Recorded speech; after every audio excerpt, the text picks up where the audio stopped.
السلام علیکم ورحمۃ اللہ وبرکاتہ۔ محترم بھائی نے یہ پوسٹ بھیجی ہے جی، جس میں لکھا ہے کہ اللہ کے آخری نبی صلی اللہ علیہ وسلم کا فرمان ہے، جس نے اپنی قربانی پر ثواب کی امید رکھتے ہوئے خوش دلی کے ساتھ قربانی کی، وہ جانور اس کے لیے جہنم سے رکاوٹ ہوگا۔ طبرانی کا حوالہ اس میں موجود ہے۔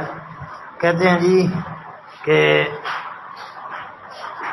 2736 نمبر حدیث یہ طبرانی کے حوالے سے لکھی ہے۔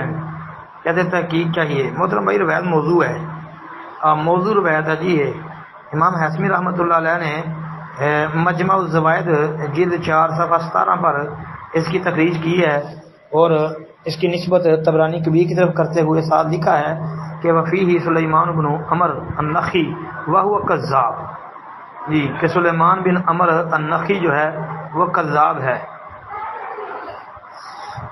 تو لہذا اس کے متعلق ابن حبان وغیرہ نے اور علیہ نے لکھا ہے کہ یدع الحدیث یہ حدیثیں وضع کرتا تھا۔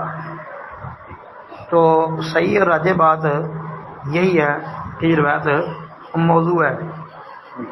السلام علیکم ورحمۃ اللہ وبرکاتہ۔